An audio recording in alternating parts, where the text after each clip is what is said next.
Super. Ben, nous y sommes. Bonsoir. Nous allons commencer, comme la dernière fois, avec Cabane. Donc, Cabane, c'est un groupe bruxellois qui a été fondé par Thomas Van Cottem. Et donc, ce soir, il est accompagné par Kate Stables et Caroline Gabard. Et nous avons la primeur d'un morceau qui n'a jamais été diffusé ni montré. Voilà, donc c'est une petite vidéo qu'il nous a envoyée aujourd'hui.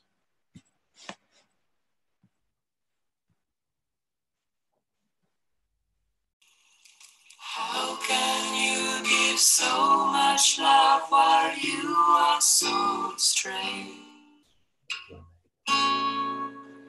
How can you give so much love and suddenly make me pay? All we could do with hope is turn it into gold and crystallize the sea with sand, castles made of sand. This kingdom isn't real, but waves as gentle as your eyes are turning into anger.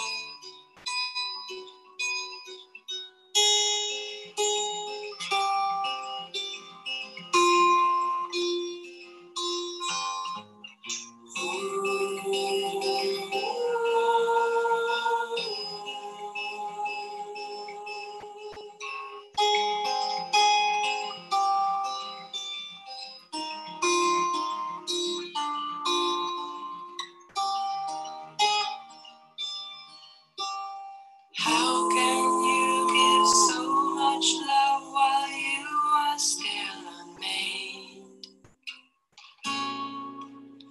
How can you give so much love and suddenly fade away? What we could do is wait for the rain to come, then running in the sea. Back home, I can see on your skin more than 1,000 flowers, but inside we used to see brightly that we won't easily see.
As-tu gardé de notre amour? As-tu gardé de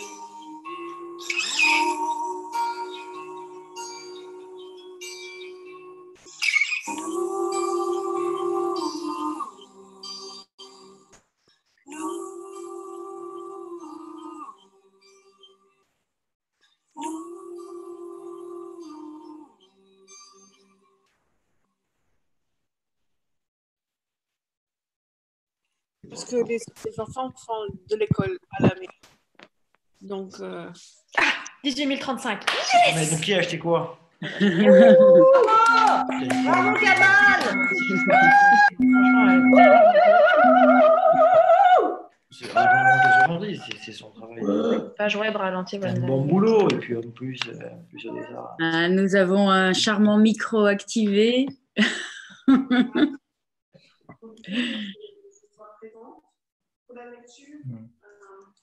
On entend. C'était C'est juste super. pour demander à tout le monde de couper son micro quand vous intervenez pas. Voilà. Donc ceci, c'est ce que j'utilise pour ponctuer vos contributions. Donc nous sommes encore avec un écran partagé, je crois, Claire, non? Ou c'est moi qui dois quitter le mode plein écran, voilà. Donc maintenant, c'est au tour de Sandra de Viviès. Bonsoir. Alors à la ville, moi je suis journaliste et s'agissant de ma pratique d'auteur, j'ai 2 terrains d'écriture privilégiés qui sont les écritures du réel et notamment les récits photographiques en lien avec des travaux de photographe plutôt dans la veine documentaire. Et d'autre part, l'éco-poétique qui est, pour le dire vite, littérature et écologie ou écriture du lieu. Et le texte que je lis ce soir est dans ce registre-là. Il fait partie d'un ensemble de microfictions qui sont destinées à être distribuées et lues dans la forêt. Ça s'appelle Chimère. On me dit au pluriel, comme les Ardennes. La fagne, les fagnes, peu m'importe. Je suis entre une et plusieurs, quelque part entre deux. Mon corps est incertain, flottant. Il s'acclimate. Marais, marécage, landes humides. Un lacis de passerelles se dessine sur mon épiderme. Veine ou cheminée sans écraser. Flux boisé. Dessous, c'est l'enfer. Carbone, matière molle, eau stagnante verdâtres et bruns sombres que je rehausse de violet l'été pour me donner l'air aimable. Trompe-couillon, ricane la femme roseau qui veille sur moi depuis 123 équinoxes. De nos jours, sait-elle mieux que quiconque, mon corps est un décor, photogénie aussi louable qu'inquiétante. Si le promeneur se laisse prendre par l'espace, l'immensité du ciel reflétée sur les bords du paysage, ou s'il façaille au vent d'est et chute de la passerelle, nul ne sait jusqu'où il peut perdre pied, ni avec qui. Moi-même je l'ignore. Qui gît là? Quelque chose frémit, une créature. J'abrite tout ce qui vit, accueil femme, orchidée, glouton, grenouille rousse, trèfle d'eau, lichen, homme, algues, lutins, libellules, sources et ruisselets, enfants, fées, mousses, papillons, RL, sorciers, avifaune locale ou de passage. Ma peau tire sur la cicatrice de l'histoire, à cette intersection de la Belgique, de l'Allemagne et de la France, où langue et territoire se disjoignent. Ma porosité érode la nation, la liquide. Fini le précaré, l'épure, place aux lignes courbes, brisées, floutées, à la biodiversité. Car ici tout s'en mêle, le dedans, le dehors, le soi et l'autre, tout se féconde ou stratifie. La vie à l'état tourbe. La créature fait le gros dos, elle gronde à présent, ou bien elle tremble, je ne suis pas très sûre. Vibration gutturale comme la langue qui m'enveloppe depuis toujours, sauf qu'elle m'habite. J'ai mangé l'environ, avalé sa voix avec la mienne. Je viens de la fange, pourtant tout en moi est devenu objet de soins et de conservation. J'étais boue, je suis or. Et j'ai réussi, je suis d'ailleurs la seule de tout le continent, à préserver cette fleur blanche si délicate, en forme d'étoile à 7 pétales, Trianthalis europaea. La créature bouille, sa masse soulève ma peau, touffe d'herbe hirsute à son endroit. Elle menace de tout renverser, nord et sud sans dessus-dessous, le sol sa boussole. A-t-elle de la colère? Souffre-t-elle? J'essaie de commuer la lutte en danse, buto improvisé entre la créature et moi, avec la créature en moi. Un saule squelette au loin, déraciné. Si la créature émerge, que va-t-elle faire de lui? Je me la figure puissante, articulée comme le mécano du petit-fils de la femme roseau et vêtue d'une robe bleue constellée de sédiments. La voilà qui convulse. De moi sourd l'urgence. La créature surgit, aphone. Elle a perdu sa langue à force de garder la tête sous l'eau. Elle articule tout de même son nom, et celui-ci brûle d'une mélopée intime, comme s'il avait toujours joué en moi, entre chien et loup, à l'heure où l'on espère que les spectres ne se faufileront pas dans l'ombre. Elle dit « Europe ». C'est fini. Bravo Sandra.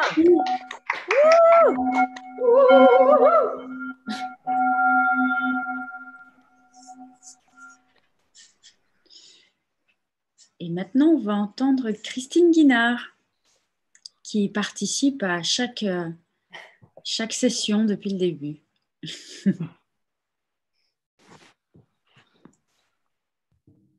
Bonsoir, on m'entend? Oui. Alors moi, je suis prof de lettres et poétesse. Voilà, donc j'écris des textes.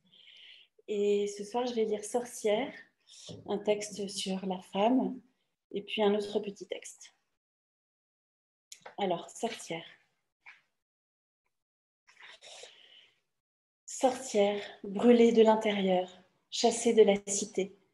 Femme, irradiante, connaisseuse, vive depuis nos entrailles, depuis la nuit des temps, depuis le rouge du cœur qui amorce la pompe à la vie même, qui porte en elle et au-delà d'elle, qui transmet le monde tissé aux veines et ose reconnaître chaque fois le vrai du faux, si elle voit, si elle sent, si elle peut.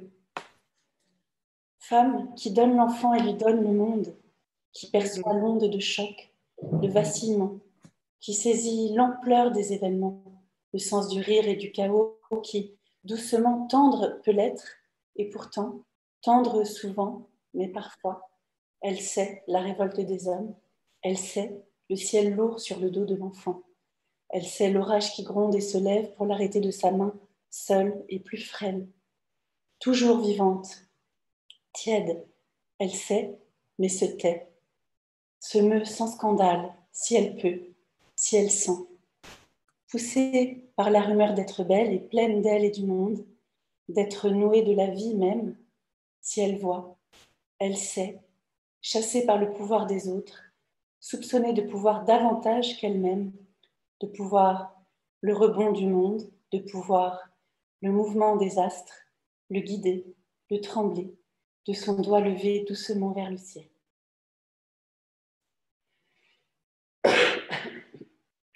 Pardon. Et mon deuxième texte, je l'ai appelé « Et même » parce que c'est le tout début du poème, mais il n'a pas de titre.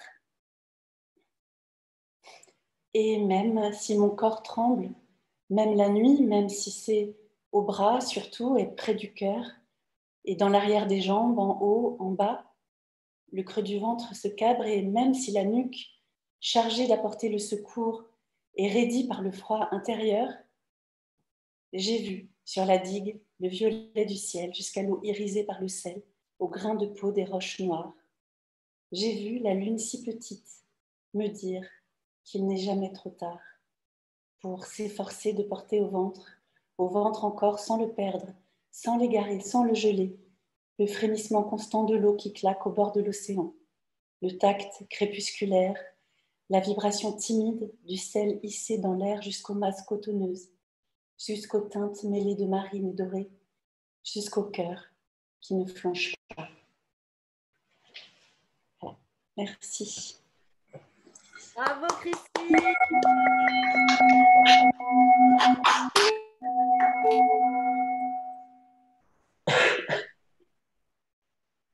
Et maintenant, c'est au tour de Marie Hazard.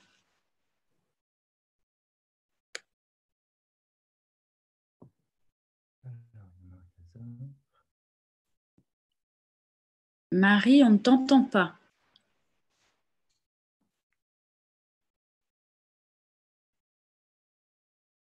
On ne t'entend toujours pas. En bas à gauche de ton écran, peut-être que le micro est coupé.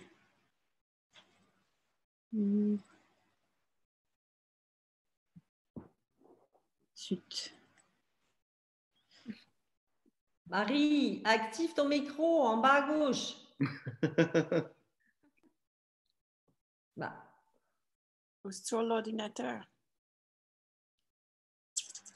Alors, Marie, où est-elle?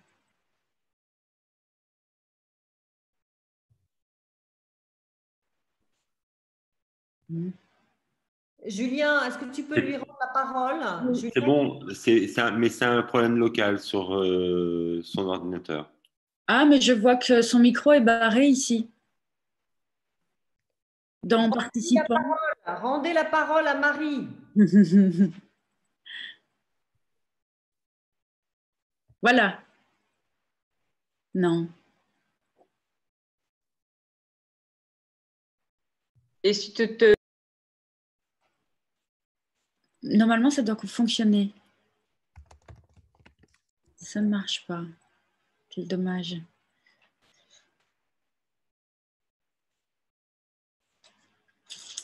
Dans tes préférences système, peut-être. Alors, je propose en fait qu'on continue et que tu fasses, peut-être que tu dois redémarrer ton ordinateur parce que c'est possible hein, que tu aies un petit problème et aller dans tes préférences système. Et je propose qu'on continue le programme et tu nous reprends en route. C'est normal, c'est les... c'est les accidents de routine. Donc ensuite, nous avons Nathalie Guyot.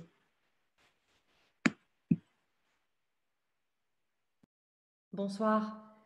Alors moi, j'ai créé la Fondation Thalie à Bruxelles, qui a pour objet de soutenir la création vivante, collaborative, engagée. Et en parallèle, je lis et j'écris de la poésie. Je profite de ce temps partagé ensemble pour rendre hommage aux soignants, aux magasiniers, aux éboueurs, aux livreurs qui nous rendent la vie encore possible aujourd'hui. Et ce soir, je vais vous lire un extrait de mon premier recueil de poèmes que j'espère publier, Le premier jour de l'étincelle. Merci. Côte à côte, reliés comme les deux joues d'un visage, Cybèle et Ishtar enlacent les arbres, déesses gardiennes du savoir, de la guerre et de l'amour. Dans la forêt, Cybèle assise médite à la racine d'un vieux chêne sachant. Ishtar ailée, dans la mythologie babylonienne, a l'esprit de conquête. Elle veut la puissance, posséder Gilgamesh. Il se refuse. Elle se venge et prend la fuite solitaire. Dans la forêt des grands sujets, au port étalé. Cybèle, paupières closes, se laisse dorer la peau. Le soleil roussit, il fend la cime des arbres. Elle murmure à Ishtar, « Ouvre grand l'espace de ton cœur, sans attente, dans l'instant. Le passé n'existe pas. » La forêt, comme preuve d'amour. J'inspire tout proche de l'arbre, ressens le monde vivant. Le soleil à belle hauteur me convoque de ses rayons. Il m'invite à prendre le pouls des herbes folles et des lichens. Les arbres, comme des cathédrales, sculptures vivantes, s'agitent à mon regard.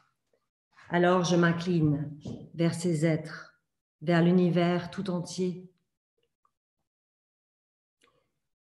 Tes cheveux, comme des petites baguettes d'or.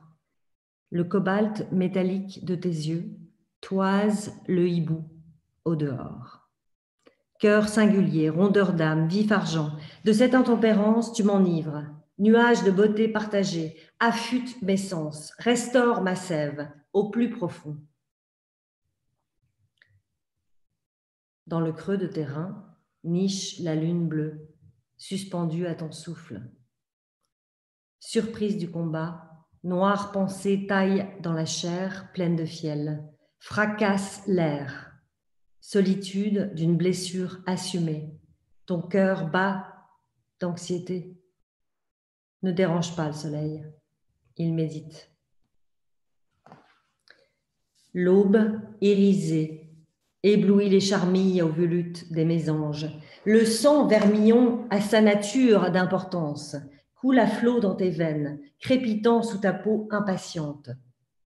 Tourmenté, sans pouvoir faire barrage au torrent de ton âme blessée, couche-toi là, près du fond.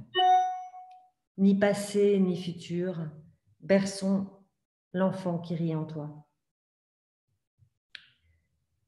Comme une pente inclinée, telle une épopée, la communauté des humains se réveille. Un virus invisible décadenasse nos cœurs pour faire force commune. Pause planétaire.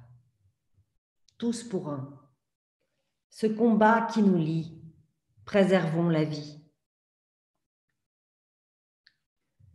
Un monde suspendu. Une vague s'écrase sur un rocher vaincu, un dialogue né avec le temps. Temps, où es-tu? Forme cristalline dans les eaux du Pacifique avant l'aube. Temps, donnes-tu le sens? Telle la boussole des mages, la courbe des lignes d'un désert. Masse d'être, le temps se détend, sans pression sur les épaules, libre comme l'air du temps, farouche dans sa course, réincarné dans le vertige galvanisant de ton souffle. La main vers le ciel, porté par la grâce d'être vivant. Le soleil rougit, impatient de te connaître. Salue l'invisible force qui porte nos âmes. Passage de la petite graine à la folie pure, en pleine conscience. Ignorant qui m'appelait, je me suis réveillée, les cheveux mouillés. J'avais pris un bain sacré dans la nuit.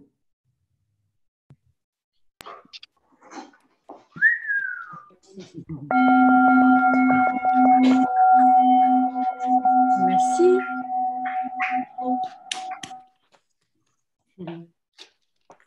Est-ce que Marie a retrouvé Oui, est-ce que la vous parole? m'entendez là?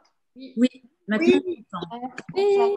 C'est bon, j'ai redémarré. Je suis désolée. Marie Hazard, à ton tour. Donc, je vais vous lire un. Donc, je suis artiste et je fais du tissage. Et ce soir, je voulais vous lire un extrait de N'oubliez pas que je joue, un livre écrit par Sonia Rykiel et Judith Pérignon. On rêve de demain, on prépare l'avenir, on a peur du futur. On nous dit écoute, apprends, retiens. Tu verras plus tard. Tu te repentiras de n'avoir pas écouté, appris, retenu. Ne te regarde pas dans la glace, n'écarte pas les jambes quand tu seras grande et femme et mère. Mais je voudrais parler. Mais parle de l'instant présent, là, à l'instant. Tu sais ce que tu risques. Quoi? De tomber dans un creux, d'y rester, et adieu la postérité. Tu ne dois pas, tu ne peux pas. Pense à demain, à après. Mais après, c'est demain, un autre jour, presque une autre vie. Tu dois te concentrer, réfléchir. Et tes enfants et tes parents, pense à eux, prépare quoi? Je voudrais parler. Parle. Je voudrais parler d'un instant unique, l'instant présent. Oui, là sur le moment, là où je suis dessus, les jambes écartées, le corps droit, la tête aussi. Je veux le contempler comme un visage d'un bout à l'autre. Mais après, c'est demain, un autre jour, presque une... Le toucher, lui caresser les joues, lui fermer les yeux, baiser ses lèvres, poser mes mains autour de son cou, lui raconter l'éternité de cet instant, qui ne peut mourir ni vieillir puisque je le sens. Je le tiens, je le maintiens hors du temps, à côté du monde et en dehors de demain. Je voudrais parler de cet instant intense, où je sais que j'écarte les autres instants, où je lis chaque phrase de l'instant, je comprends chaque pli, j'entre dans chaque couture, où je me sens égarée du monde, parce que chaque parole, chaque pensée est concentrée sur l'instant, instant qui s'épanouit, qui s'ouvre comme une fleur, qui agrandit ses ailes et regarde autour de lui. Vous me voyez bien. Attention, je suis là. Je vais bouger, partir, vous laisser. Ne me perdez pas. Posez vos doigts sur moi. N'oubliez pas que je joue. Je me cramponne, je me ficelle à vous pour que vous profitiez jusqu'au dernier instant de cet instant présent.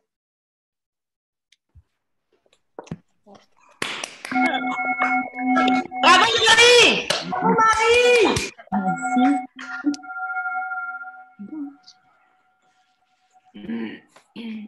Maintenant, c'est au tour de Anne Penders. Bonsoir, c'est ma toute première expérience dans un... Voilà, je n'ai jamais fait ça de ma vie, donc est-ce que tout le monde m'entend? Ça marche? Oui. Ouais. Voilà, donc je suis auteure, j'écris, je fais de l'image et du son et je vais vous lire un extrait de mon dernier bouquin qui s'appelle Kala, qui est paru à la Lettre Volée en 2017. Et c'est un projet où j'ai travaillé autour, à partir de la Grèce, sans jamais y avoir été. Mais ce que je vais vous lire, c'est le tout début du livre. Et c'est un texte que j'ai écrit, dont je n'ai pas écrit un seul mot. J'ai écrit des textes à partir de citations d'autres auteurs. Et quand ils sont lus, ben, ça donne l'impression d'avoir été écrit par une seule personne. Et je trouve que voilà, ce texte a été écrit en 2016, mais je le trouve fort à propos, malheureusement. Et voilà, donc j'y vais. Touchés par ce qui advient, nous le sommes tous. Mais nous préférons en général suivre notre chemin pour ne pas mettre décisivement en question ce qui nous touche et ce à quoi nous désirons échapper. Il n'y a pas d'échappatoire. La terre est finie. Il n'y a pas d'autre sud vers lequel descendre. Il n'y a pas de cale de bateau où bercer un sommeil de salut. Je vois la mer qui râpe les rochers et le blanc d'ongles des vagues et la ligne qui la sépare de la terre. Je vois la ligne rouge du coucher du soleil qui sépare le jour de la nuit. Je pense que le monde est l'œuvre du roi du verbe diviser et j'attends la ligne qui viendra me détacher des jours. Notre monde n'est pas fini. Il est instatu nascendi. Mais c'est dans cet état qu'il va un jour être surpris et s'effondrer avant même la fin des travaux. Je ne resterai pas longtemps. J'ai perdu l'habitude des maisons et ça m'angoisse. Les toitures sont basses chez vous et on devient tous myopes. Jour après jour, vous êtes sevrés de lumière, toujours des murs, toujours des obstacles. Ce n'est pas votre faute si vous n'y voyez pas plus loin. C'est vous les fous, les songes creux de la terre, le cœur enflammé, les yeux exorbités. Nous sommes les penseurs soumis, les amoureux tragiques. En nous est enclos l'univers tout entier, et nous ne sommes rien en dehors de lui. Nos jours sont un incendie, nos nuits un océan. Autour de nous résonne le rire des hommes, nous sommes les annonciateurs du chaos. Le monde est toujours à l'intérieur du monde. Autrefois, je croyais pouvoir sortir, je le croyais autrefois où je croyais pouvoir, quand je voulais en sortir. Ce n'était pas que je veuille en sortir, je voulais autre chose. Ce que je voulais quand je le voulais, c'est en faire autre chose. Je voulais faire du monde un autre monde.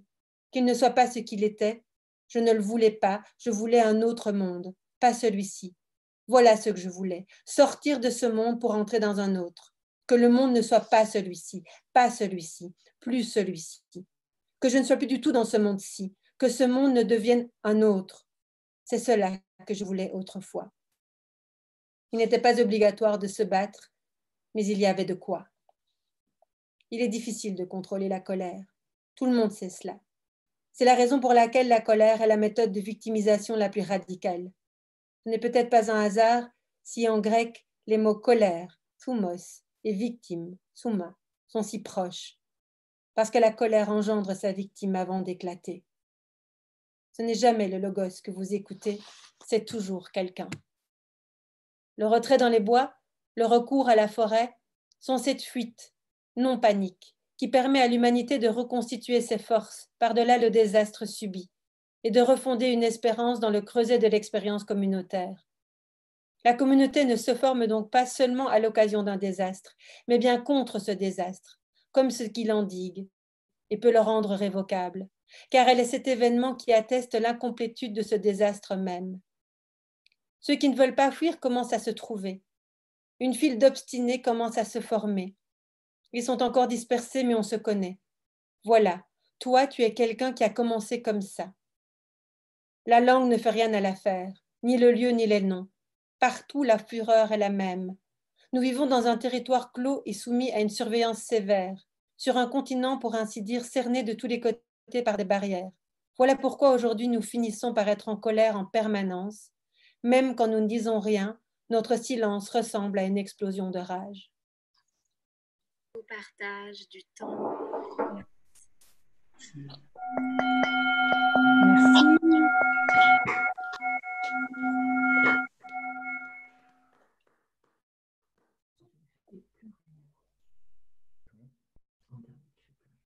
Maintenant, nous allons entendre Annabelle Ivrier, Mingorance. Rectifiez peut-être si j'écorche vos noms. Figuration du temps. Non, c'est bien, le nom est bien dit. Je suis plasticienne, je suis sculpteur, je travaille du bois, des sculptures monumentales en bois et je vis à Bruxelles. J'ai choisi un texte qui est tiré du Prophète de Khalil Gibran, qui est un classique, c'est un des paragraphes. Je trouve qu'il s'accorde bien à l'époque. Alors, un marchand dit: parle-nous de l'achat et de la vente. Et il répondit: c'est pour vous que la terre porte ses fruits. Et vous ne serez jamais dans le besoin, si vous savez comment emplir vos mains. Échangez les dons de la terre, ils vous seront alors multipliés et vous en serez comblés. Et si cet échange ne s'accomplit ni dans l'amour, ni dans la justice bienveillante, certains d'entre vous deviendront âpres au gain et d'autres en proie à la faim.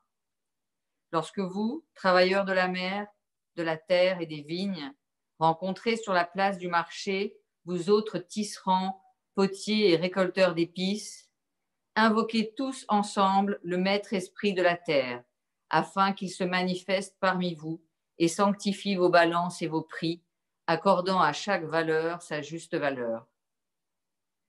Et ne laissez point prendre part à vos transactions ceux qui ont les mains stériles, car ils chercheront à vous vendre leurs paroles en retour de votre labeur. À de tels hommes, vous devriez dire: venez avec nous au champ, ou partez en mer avec nos frères et jetez-y vos filets. Et vous verrez que la terre et la mer seront généreuses envers vous, comme elles le sont envers nous. Approchez-vous de ces chanteurs et de ces danseurs, et arrêtez-vous un instant près de ces joueurs de flûte. Ayez donc le plaisir d'acheter de leur désir d'offrir, car eux aussi cueillent des fruits et récoltent de l'encens. Bien que leur présence soit façonnée de rêves, ils sont parure et nourriture pour l'âme. Et avant de vous séparer sur la place du marché, veillez à ce que nul ne reparte les mains vides, car le maître esprit de la terre ne peut trouver le repos sur les ailes du vent tant que les besoins du plus humble parmi vous n'auront été assouvis. Justement, pour nous. Pardon? J'ai pas compris. C'est fini.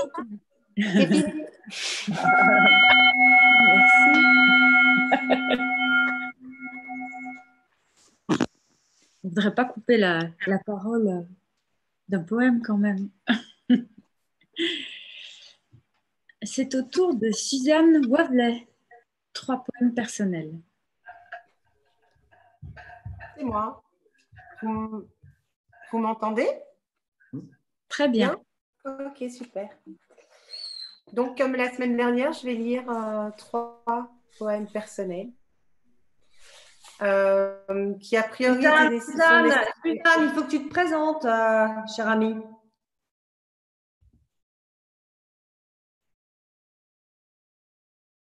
Ah, on n'entend plus, là. On t'entend plus. Tu m'entends? Oui. Est-ce que tu peux te présenter, chère amie? Donc, je suis journaliste au L Décoration Belgique et je vais lire 3 textes qui sont a priori destinés pour des chansons, mais voilà, on peut lire à plat. Donc, je vais commencer par le « On a tous connu ça ». On a tous connu ça, un amour inédit, un aveu qu'on oublie, le soleil dans les yeux, le temps où c'était mieux. On a tous connu ça, une saison douce amère, comme le vent de travers, un Verlaine, un Rimbaud, comme le vent dans le dos. Il faudra bien sans doute peut-être passer outre, il faudra bien s'y faire, peut-être juste se taire. On a tous connu ça, un silence repenti, un péché qu'on expie, une chambre vue d'en face, les souvenirs se glacent. On a tous connu ça, un tout et son contraire, un fou des courants d'air, des rues à contresens, des nuits sous influence. Il faudra bien s'en foutre, peut-être passer outre, il ne faudra s'en faire, peut-être s'en défaire. Je suis sûre que mon téléphone soit coupé d'ailleurs. Ah, excusez-moi. Népal. Hôtel suranné, feu de Bengale, songe en dégradé à la quête du Graal, corps éthérés en escale. Péché de minuit, volute dansant, peines amorties, rêves innocents, corps assoupis, flottants. Nuit de patchouli, flocons d'Orient, étoiles étourdies sur les amants, corps endormis, absents. Temps évaporé, fumée de napalm, Éden inhalé, nuages de santal, corps égarés, fatal. Et alors le troisième, un été pour rien. J'ai pas compris tous ces débris, les pas sur le verglas. J'ai pas compris ce ciel tiédi, les photos en sépia. J'ai pas envie de ce jeudi, de la lune qui décroît. J'ai plus envie du martini qu'on se buvait parfois. Un été pour rien, un feu mal éteint, ce fut peut-être bien. J'ai pas dormi, le soleil fuit du côté du rivage. J'ai pas dormi, j'attends ici au milieu de l'enclave. J'ai pas envie d'un feu jauni tout au bout de la plage. J'ai plus envie de ce Paris au-dessous des orages. Un amour pour rien, un feu mal éteint, c'est déjà peut-être loin. Je reste assis au coin du lit à compter les absences. Je reste assis sans alibi à compter les silences. J'ai pas envie du nom du oui où tombent les nuits blanches. J'ai plus envie du soir ici. Je m'en vais pour la chance.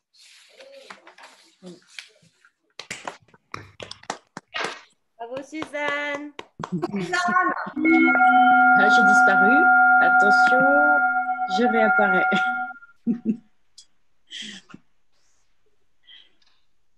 Maintenant, on va entendre Sarah Rags. Ah oui. Et si je ne me trompe pas, à New York. Bonjour à tous. J'ai habité Paris 12 ans. J'ai écrit beaucoup de poésie, j'ai traduit beaucoup de poésie. Et maintenant, c'est mon livre Eavesdrop qui vient de sortir la semaine dernière.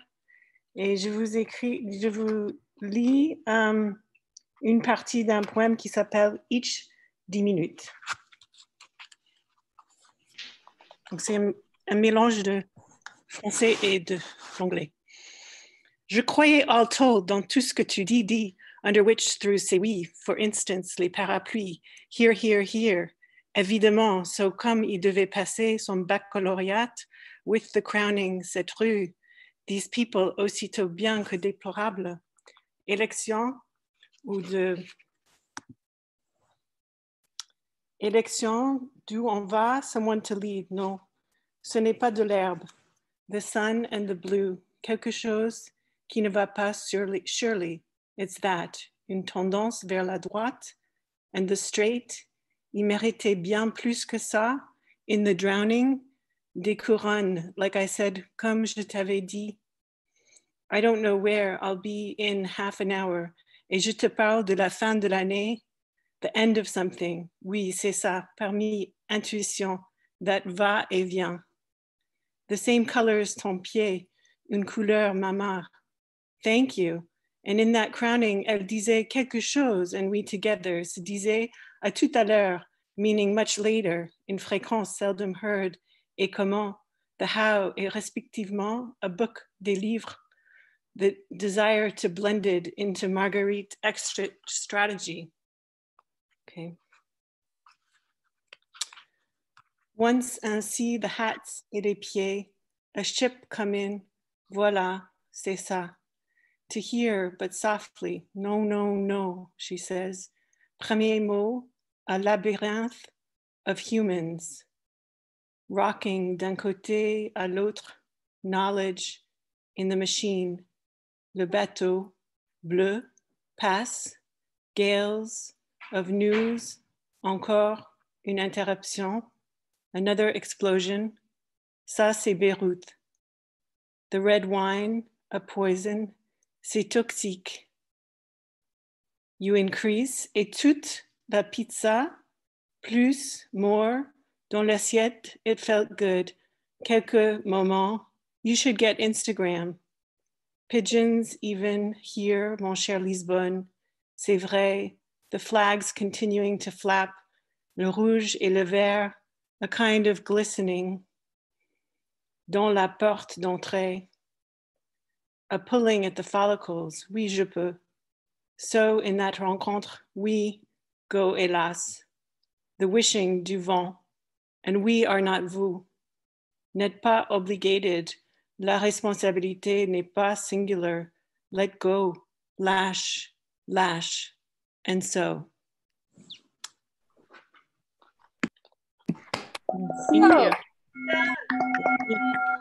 Bravo, bravo, bravo.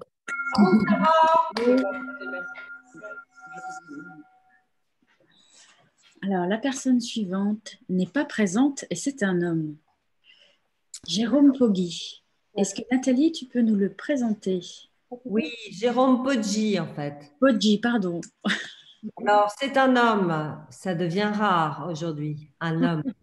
Un homme dans le soin, dans l'attention à l'autre, un homme qui s'intéresse à la poésie et au sensible. Donc, Jérôme est galeriste, il habite Paris. Il défend des artistes que j'aime, notamment Babi Badelov. Et voilà, je trouve que, en fait, il m'a envoyé une vidéo en disant qu'il voulait participer. Et voilà, bienvenue à Jérôme. On écoute. À la poésie et au sensible. Donc, Jérôme est galeriste. Il est en mise en Il y a un petit repeat. Bonjour, je vais vous lire un poème de René Char qui s'intitule Allégeance. Un poème que m'a fait découvrir mon ami Philippe Mongeau il y a quelques semaines en le postant sur Instagram. Il est d'amour, d'amour pour un être dont on est séparé, d'un amour persistant. Et vous l'entendrez, cet être peut être considéré comme bien plus qu'une personne. Il pourrait s'agir d'une œuvre, par exemple, dont un artiste se sépare après l'avoir créée, mais aussi d'une vie dont on est retiré dans nos confins et que l'on aime plus encore. Allégeance. Dans les rues de la ville, il y a mon amour. Peu importe où il va dans le temps divisé. Il n'est plus mon amour, chacun peut lui parler. Il ne se souvient plus qui au juste l'aima. Il cherche son pareil dans le vœu des regards. L'espace qu'il parcourt est ma fidélité.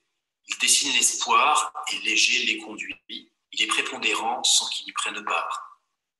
Je vis au fond de lui comme une épave heureuse. À son insu, ma solitude est son trésor. Dans le grand méridien où s'inscrit son essor, ma liberté le creuse. Dans les rues de la ville, il y a mon amour. Peu importe où il va dans le temps divisé, il n'est plus mon amour. Chacun peut lui parler. Il ne se souvient plus qui au juste l'aima et l'éclaire de loin pour qu'il ne tombe pas. Allégeance par René Char, un extrait d'éloge d'une soupçonnée paru chez Gallimard.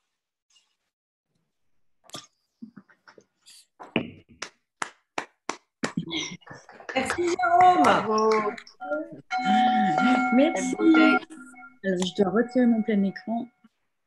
Voilà, après un partage d'écran. Et donc, notre prochaine intervenante est Chantal V. Le micro, voilà, c'est bon, je pense qu'on m'entend. Ouais. Bonsoir. Donc, ouais, moi, je suis plasticienne, utilisant plutôt la photographie, la vidéo et ces dernières années également l'écriture. Et donc, ce soir, j'ai choisi de vous lire un poème que j'ai écrit qui s'intitule Over Hill and Dale et qui a une particularité. En fait, il est composé de quatrains, selon la règle du Pantoum, pardon. Je suis un peu émue.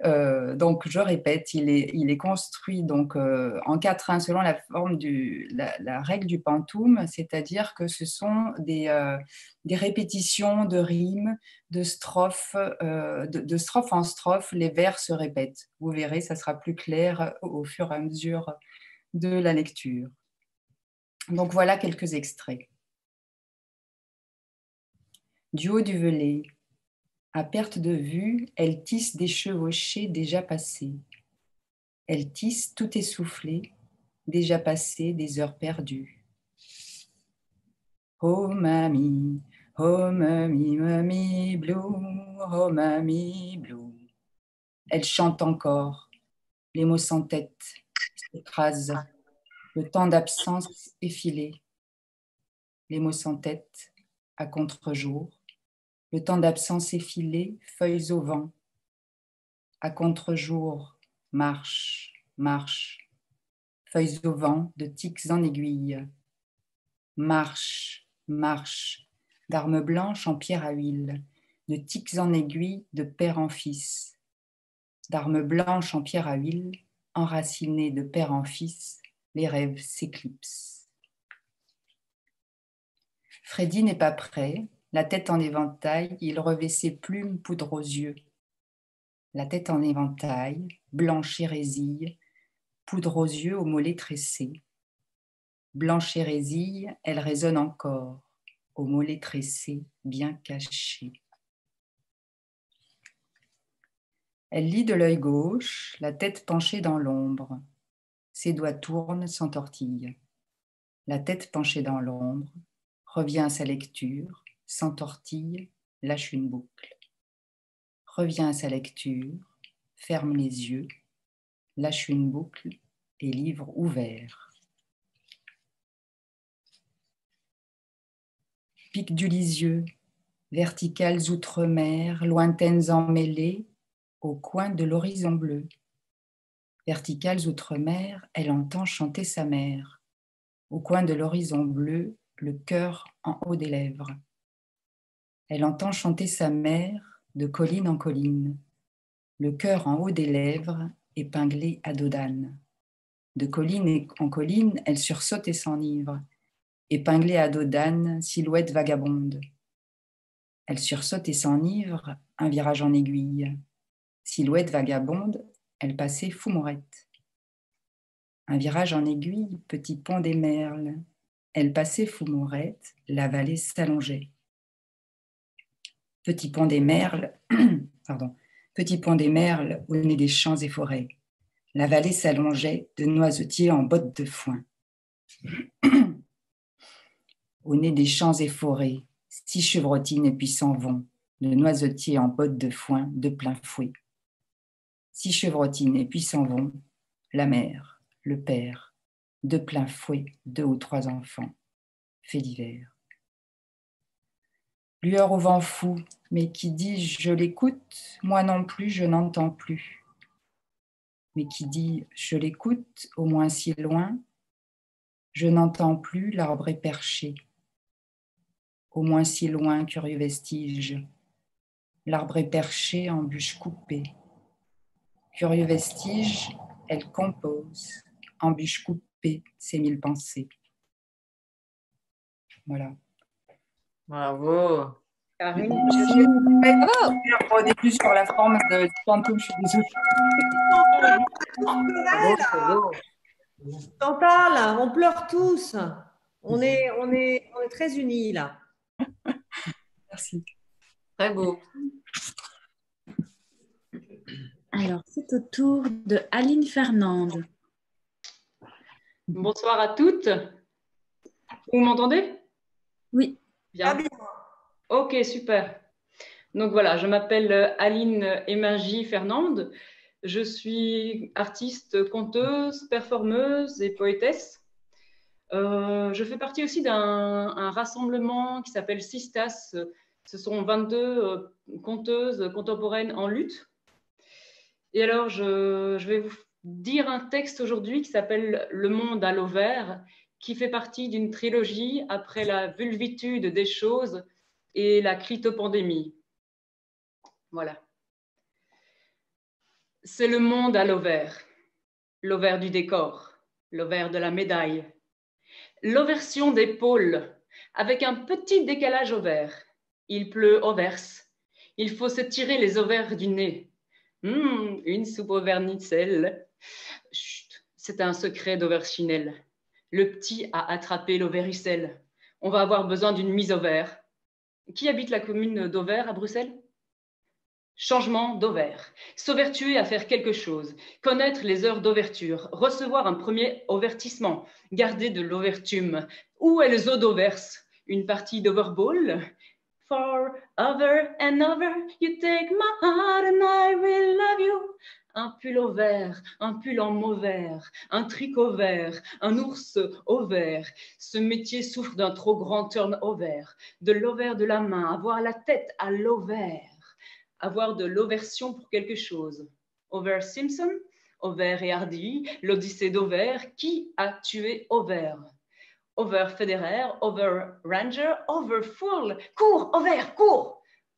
Over the Hills, je sais pas si c'est la terre qui tourne à l'over, ou bien si c'est moi qui me fais du cinéma.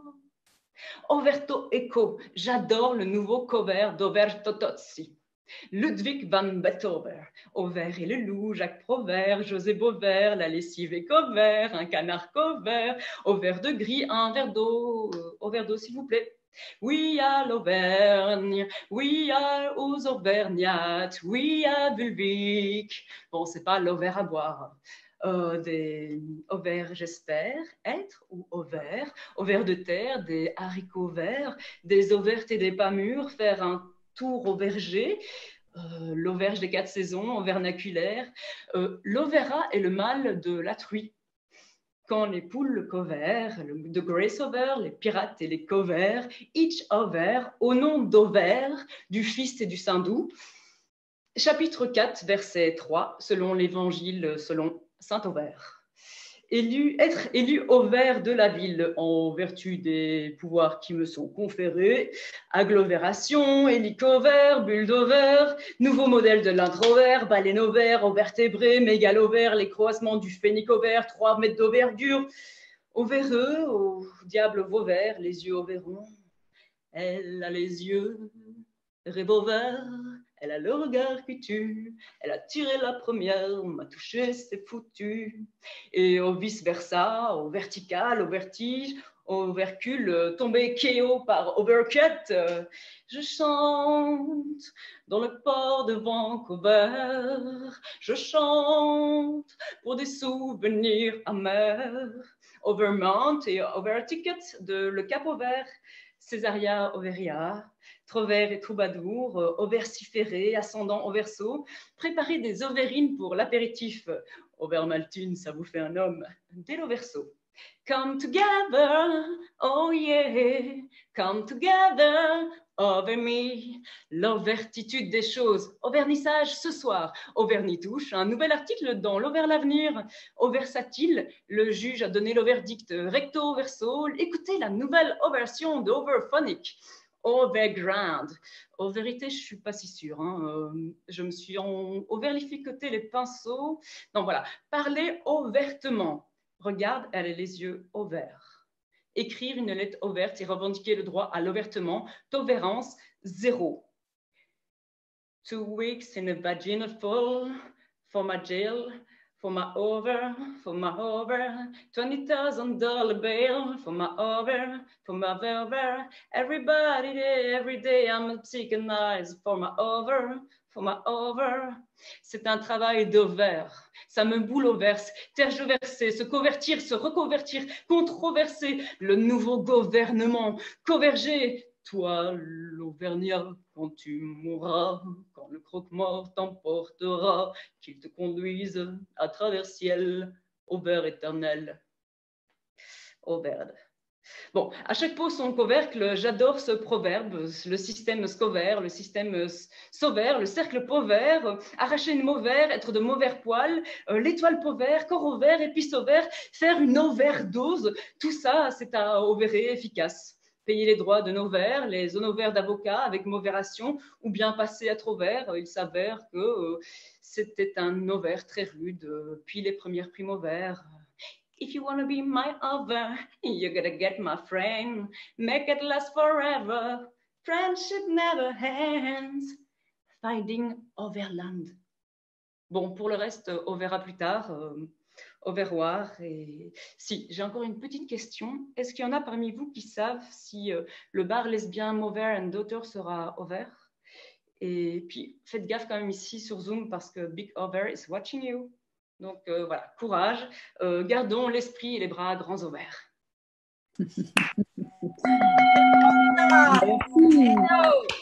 Bravo. Bravo. Over, merci. Over, merci.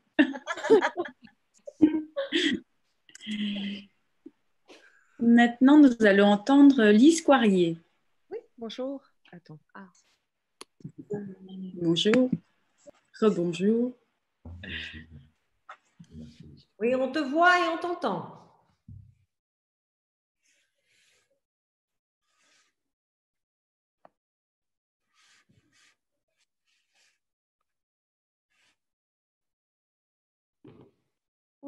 J'entends rien. On entend? Non. Mon son? Ça va mieux? Oui. Est-ce que là, vous entendez? Oui. Désolée, hein, j'ai dû m'installer dans une pièce un peu, voilà. Donc, ce soir, en fait, moi-même, j'écris depuis le plus tendre âge. J'ai une galerie qui s'appelle Spazio Nobile et un magazine depuis 10 ans qui est imprimé. D'ailleurs, c'est un grand défi aujourd'hui que d'imprimer un magazine. Et c'est vrai que ce sont des métiers compliqués en situation de confinement. Mais bien sûr, les choses vont bien au-delà de nos métiers et nous touchent à cœur. Et donc, ce soir, j'ai souhaité partager quelque chose de très particulier avec vous, qui est en fait un extrait de la tapisserie de Notre-Dame, pas Notre-Dame de Paris, mais Notre-Dame de Chartres, de Charles Péguy, qui est mort pour la France en 1914, ça fait un siècle, et qui en 1913 a décidé parce que mal dans sa vie, mal dans ses croyances, d'abord anticlérical, puis ensuite très religieux, il a décidé de partir en pèlerinage à pied jusqu'à Chartres, et 144 kilomètres en 3 jours,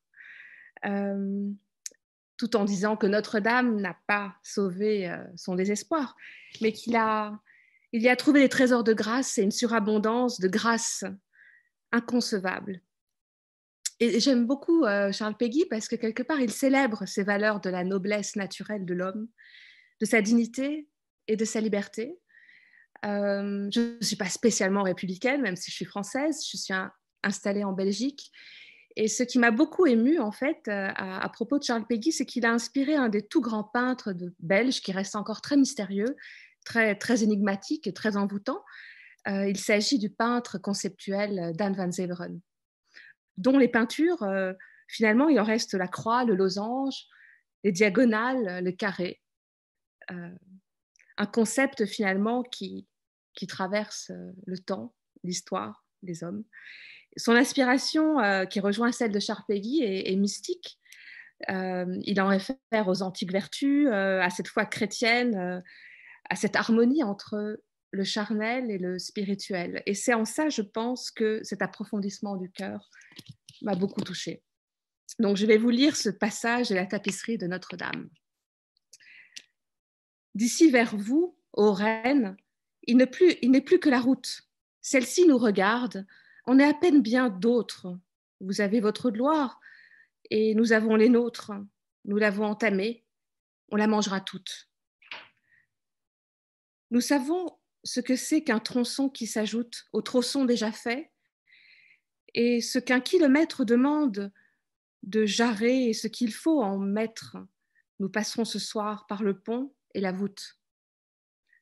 Et ce fossé profond qui cerne le rempart, nous marchons dans le vent, coupés par les autos.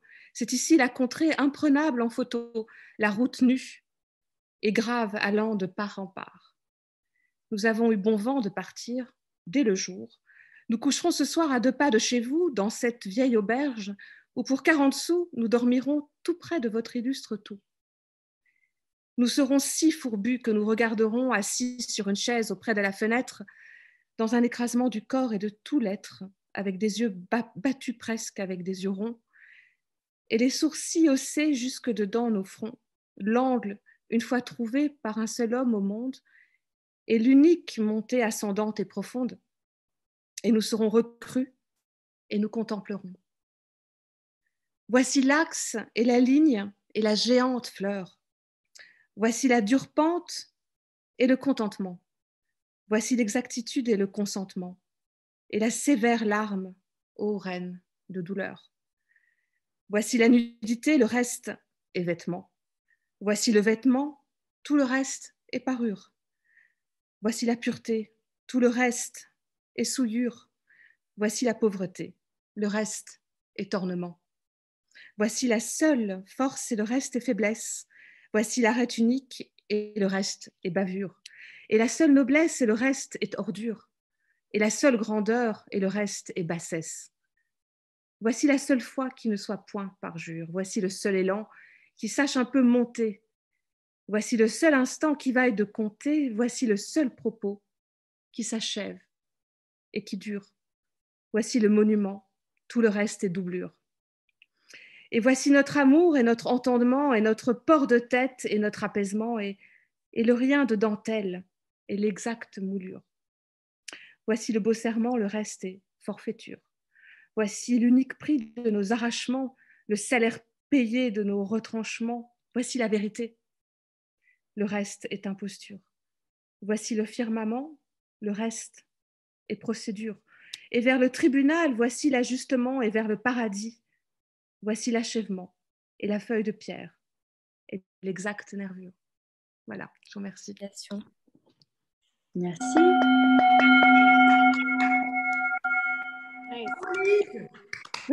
Bravo. Bravo. Donc maintenant, nous allons entendre Stéphanie Vérin. Bonjour à tous. Est-ce que vous m'entendez? Oui. Très bien. Merci Pascal de m'avoir invitée ce soir. C'est une première pour moi. Je suis herboriste et artiste. Notamment, je chante avec un super musicien qui s'appelle Antoine Loyer depuis plusieurs années. On a donné des concerts à Bruxelles, en juillet à Bruxelles. Et j'écris aussi des textes, je dessine, je parcours à travers de multiples médiums une expression. Ce soir, j'ai choisi un texte de Bernadette Meyer que j'affectionne particulièrement, qui s'appelle Utopia, qui a été écrit aux États-Unis de façon collaborative, donc par des lettres recensées, des cercles aussi, un petit peu comme ce qu'on fait maintenant, mais où on pouvait se voir et se toucher. Et voilà. Ici, c'est un extrait qui s'appelle Tapis volant à filaments.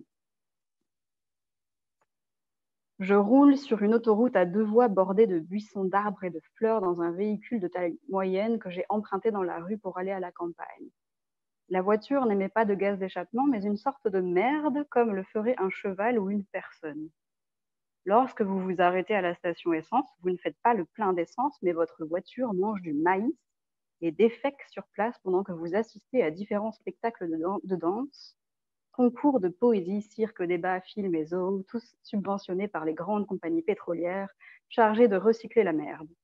Près des grandes villes, ces projets artistiques sont plus conséquents et complexes qu'à la campagne, où il n'y a souvent à l'affiche qu'un bref concours de poésie offert par la maison, un cirque permanent et un spectacle de danse accompagné de films. De la nourriture gratuite est offerte en abondance par les compagnies pétrolières qui rémunèrent grassement les gens du coin qu'elles engagent comme cuisiniers pendant les foires gastronomiques. Il n'y a plus d'accidents parce que les voitures qui ressemblent à des sculptures de Claes Oldenburg protègent leurs passagers en les enveloppant comme un véritable ventre maternel. L'amour qui anime cette industrie nous interdit de fabriquer tout autre type de voiture, déclare fréquemment Marie Ray, l'une des contremaîtres. Elles ne sont pas très rapides. Si vous recherchez plus de vitesse et de sensations fortes, il vous est possible de survoler les routes dans des machines volantes qui transforment et n'émettent que de l'air à la suite de la récente découverte d'un élément si puissant qu'il ne détruit que les déchets. Elles aussi alimentées par une sorte de poussière convertie en air doré. Communément appelées tapis volants à filaments, ces machines font penser à la sonnerie d'un téléphone et présentent un certain danger car en cas d'accident, on les retrouve suspendus aux arbres ou aux plaines ou encastrés ou emboîtés aux immeubles comme un ascenseur en panne. Alors il faut s'armer de patience et attendre l'arrivée des pompiers. Une brigade composée des femmes et des hommes les plus athlétiques et ingénieux du pays pour vous dégager. Lorsqu'ils ne s'en servent plus, les gens abandonnent les voitures et les machines dans les rues et les centres-villes. Si vous vivez dans une zone rurale reculée, vous pouvez demander tout type de véhicule en composant la combinaison correspondante sur votre avertisseur domestique et les pompiers qui sont également chargés de l'entretien des machines dépêcheront un charmant messager. Je prends la sortie qui mène à la maison et quitte la petite autoroute. Ava, Arthur, Shafina, Myriam, Maude, Deirdre, Sophia, Marie-Max, Johnny, Lucie, d'autres et moi allons passer un mois de vacances dans une maison de campagne mise à notre disposition. Nous traversons la ville en voiture tout en nous habillant et nous nous arrêtons prendre quelques bières à la pêche et du tabac hypnotique que nous offrirons en cadeau aux deux poètes qui assurent l'entretien de la villégiature. À la hauteur du bureau de change Lautréamont, nous empruntons une route de terre sur environ 1 kilomètre avant d'arriver épuisés et nous garons notre voiture molle dans un bosquet. La nuit est tombée et nous descendons l'un après l'autre sur la pelouse pour être accueillis. L'arrivée de chaque personne est célébrée avec une drôle de cérémonie durant laquelle tous ceux qui ne vous connaissent pas encore improvisent une longue chanson prétentieuse en votre honneur et en celui de vos accomplissements qu'ils prétendent avoir répétés pendant des mois, mais qui n'est en réalité qu'une suite de chants sans aucun rapport avec qui que ce soit de particulier. Et après quelques minutes, nous entendons en chœur le célèbre refrain comique d'un arrachage de dents au temple de la faveur bienveillante, moment auquel tout le monde retourne vaquer à ses occupations. J'appelle les pompiers, puis nous mangeons un repas composé de soupe de gland, rôti d'agneau brocoli au fromage, œufs au bacon, riz et haricots, pommes de terre au four, soda au pissenlit et à la rhubarbe et crème glacée à la fraise. Nous buvons les vins de la maison. Ensuite, un concours oratoire et un spectacle de danse. Johnny, Ava, Lucie et moi partons nous baigner à l'étang, mais un violent orage éclate et nous faisons demi-tour en toute hâte et nous nous abritons dans la cabane de Peggy en attendant qu'il se calme. Une poignée de gens devisent sur les remèdes aux plantes utilisées par les Red Tops. Steve a des nouvelles lunettes de soleil anthroposophiques qui le font ressembler à Mercure. Nous interprétons la cérémonie de celui dont l'amante ne l'aimera qu'à condition qu'il reçoive un coup sur la tête, mais qui est si fragile qu'il risque de mourir. Peu importe lequel des deux amants doit mourir, cette cérémonie est née d'un rêve. Les yeux des deux amants n'ont pas d'iris et on entonne la chanson qui raconte qu'ils ne connaissaient pas d'autres amants comme eux, aussi fous soient-ils. Nous avons accidentellement frappé l'un des amants sur la tête pour vérifier s'il allait mourir, mais ce n'est pas le cas et nous nous sommes excusés en riant bêtement. L'orage est un ouragan, mais seulement sa périphérie. Nous avons écouté des histoires.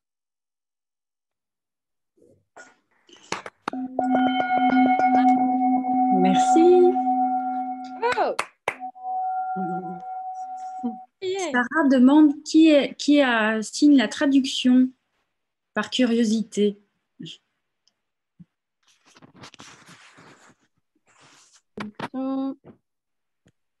Alors, c'est ce bouquin-là, c'est Utopia, c'est chez Bat Édition. Et la traduction, c'est Jean-François Caro qui a traduit Bernadette Meyer. Et tous les autres auteurs qui ne sont pas cités. Mais, ouais. Super, merci beaucoup.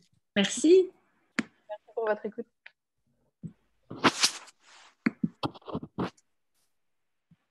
Alors, dans le programme, il s'avère que c'est à mon tour. Donc, j'y vais.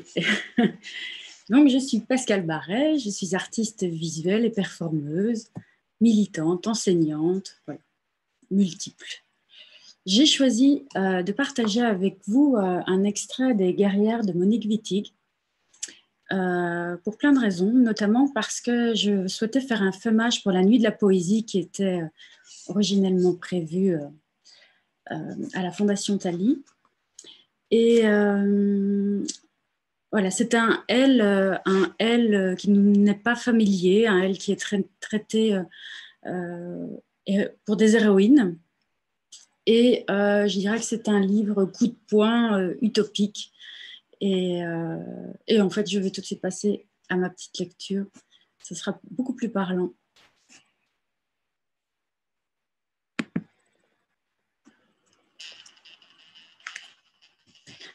Elles disent qu'elles ont appris à compter sur leur propre force.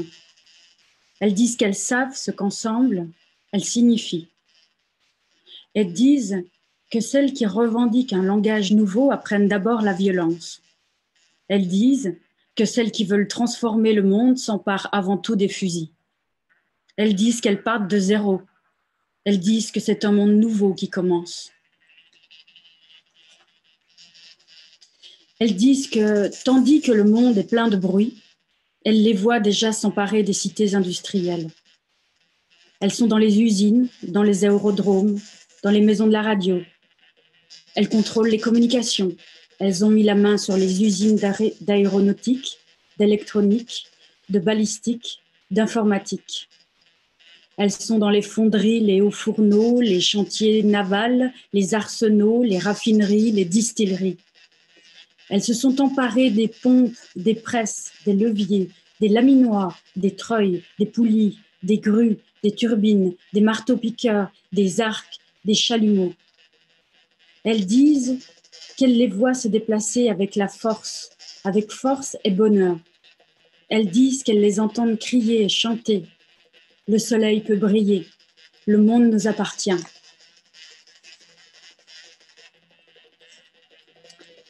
Elles disent qu'elles cultivent le désordre sous toutes ses formes. La confusion, les troubles, les discussions violentes, les désarrois, les bouleversements, les dérangements, les incohérences, les irrégularités, les divergences, les complications, les désaccords, les discordes, les collisions, les polémiques, les débats, les démêlés, les rixes, les disputes, les conflits, les débandades, les débâcles, les cataclysmes, les perturbations, les querelles, les agitations, les turbulences, les déflagrations, le chaos, l'anarchie.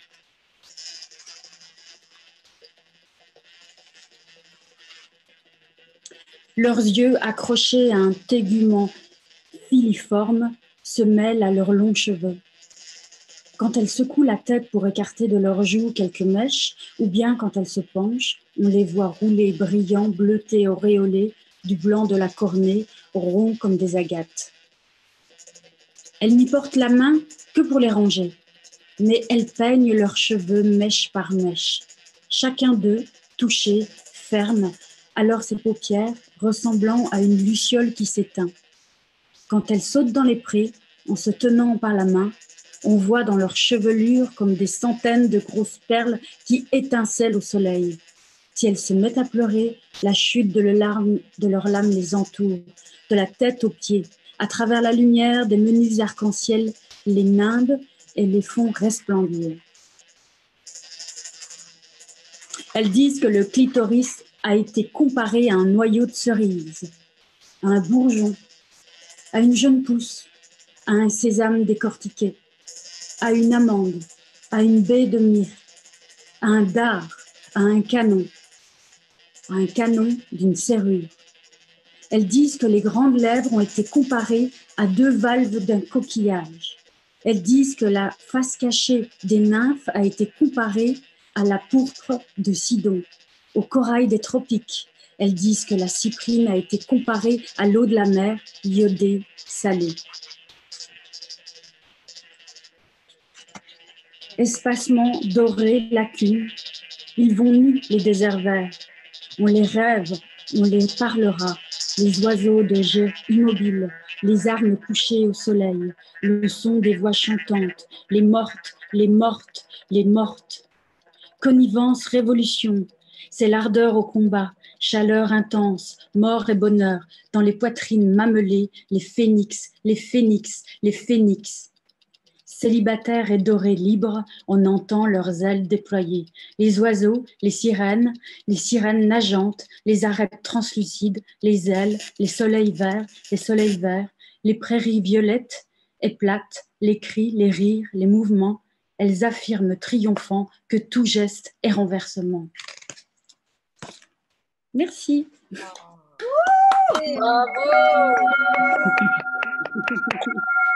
Superbe texte.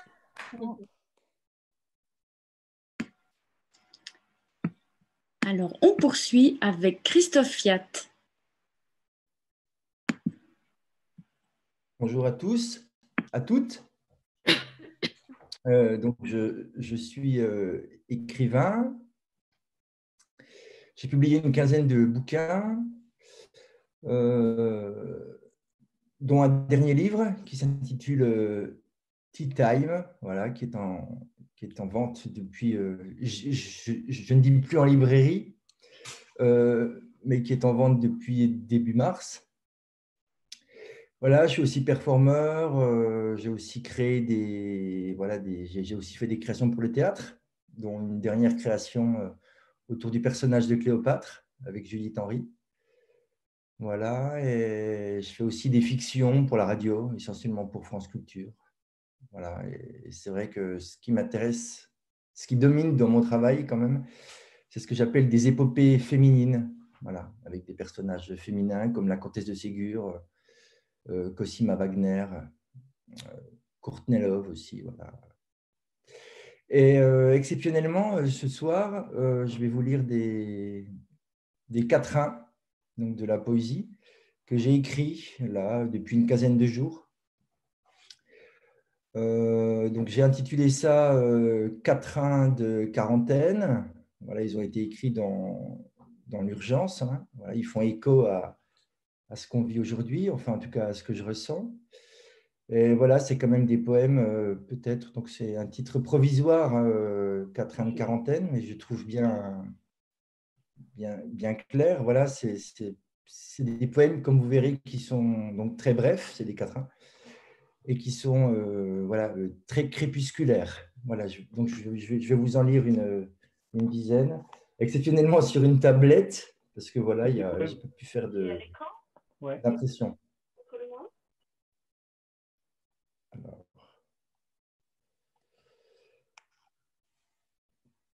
Premier quatrain, donc.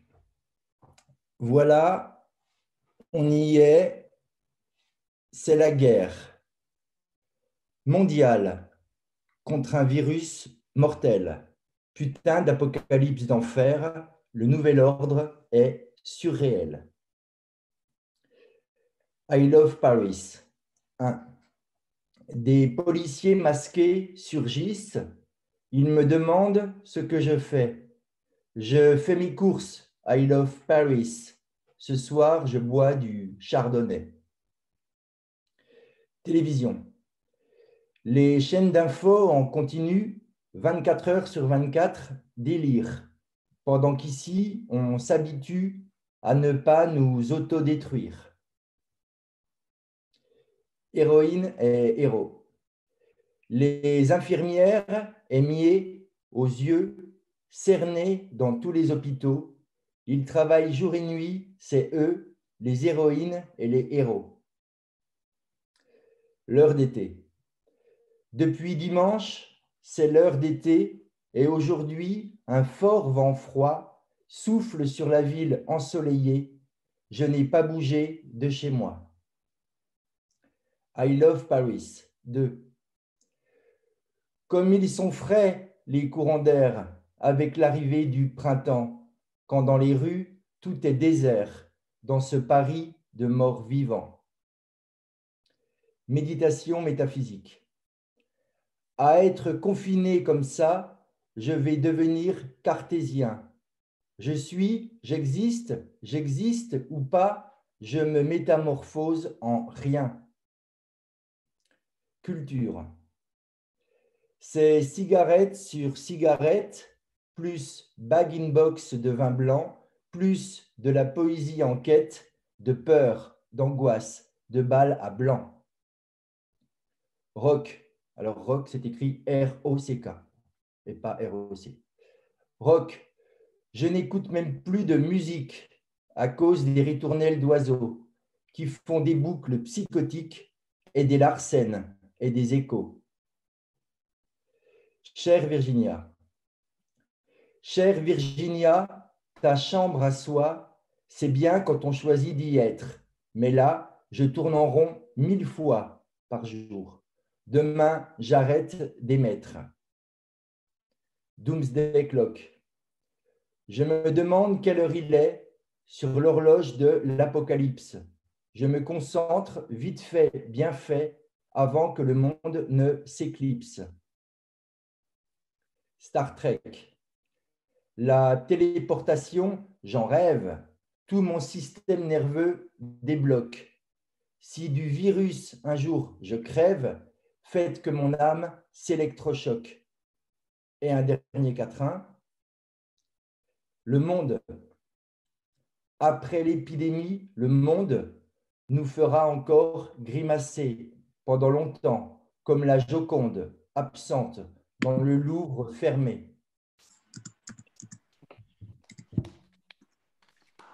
Yeah. Bravo. Bravo, Christophe. Bravo.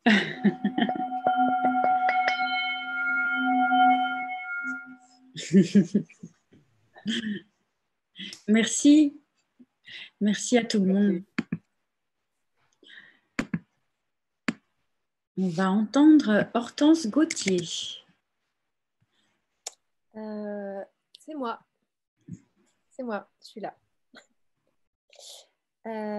Bonsoir à tout le monde.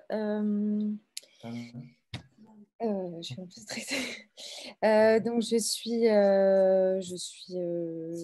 suis artiste. Je fais beaucoup de performances.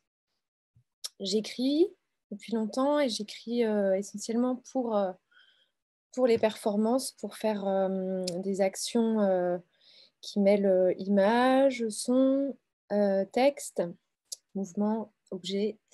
Je travaille beaucoup le son aussi depuis quelques temps. Voilà, là les conditions ne sont pas super pour faire un travail sonore comme j'aimerais, mais je vais tenter un petit quelque chose et je vais vous lire un texte que je viens d'écrire dans les 2-3 derniers jours. Donc, c'est un poème où je vais être un peu immobile donc, pour le lire et ça, c'est pas facile. Alors, hop.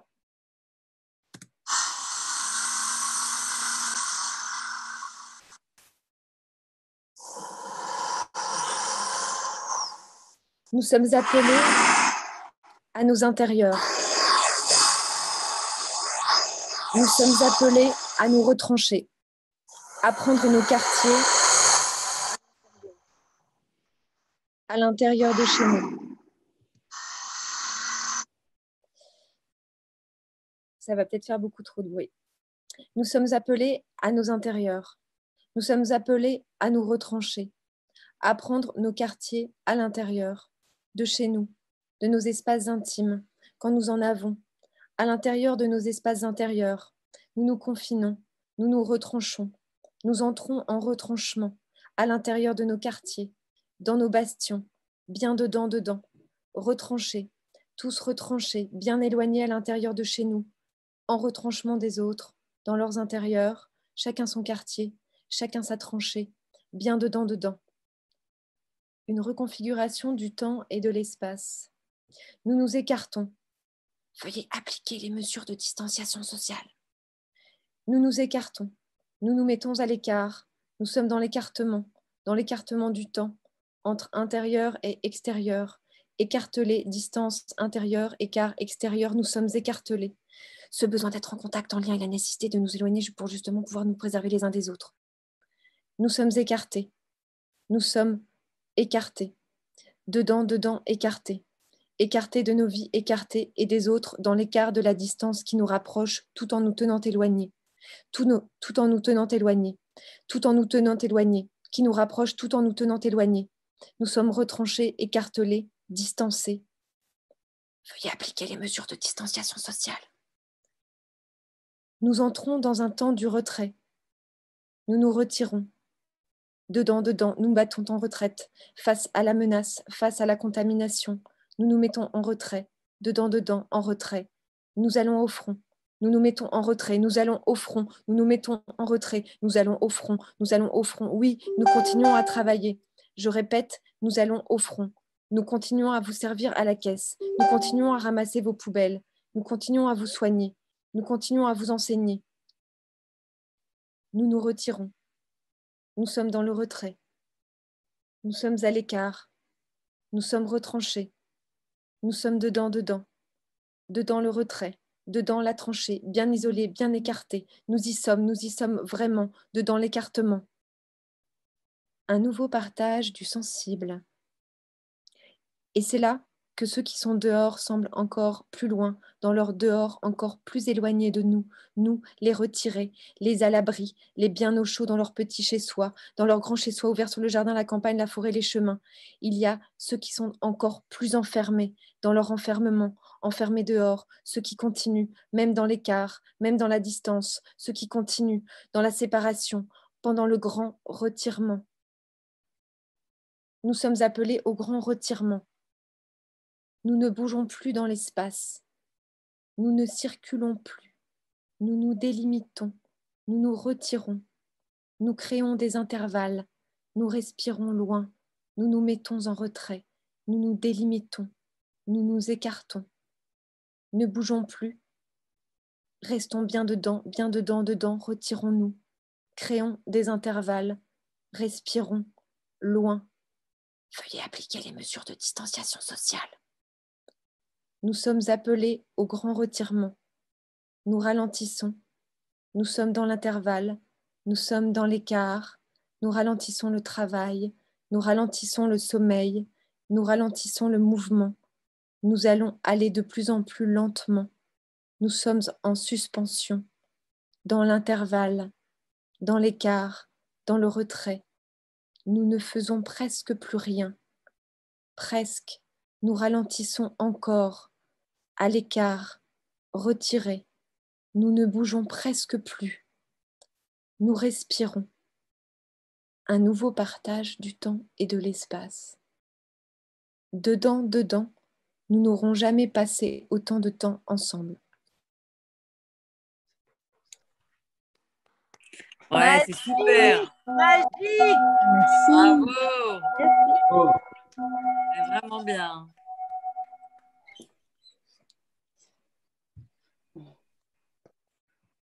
Maintenant, nous allons entendre, voir une vidéo que nous a envoyée Johanna Price. Est-ce que Nathalie, tu peux l'introduire, s'il te plaît? Oui, bonsoir. Johanna est une femme incroyable que j'ai eu la chance de rencontrer grâce à la Bibliothèque Idéale. La Bibliothèque Idéale, c'est un auteur invité chaque mois à la Fondation et qui parle de sa bibliothèque, de ses lectures et également de son actualité. Et Johanna est venue parler, est venue lire Anaïs Nin et Henri Miller avec Olivier Martineau. Johanna est chanteuse, elle est multiple, elle est comédienne, elle a joué dans les films d'Assayas, de Christophe Honoré, elle est actrice et je l'aime beaucoup.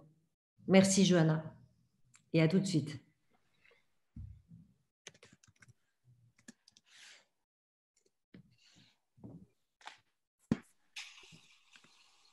Oh Dieu, je pense 1934.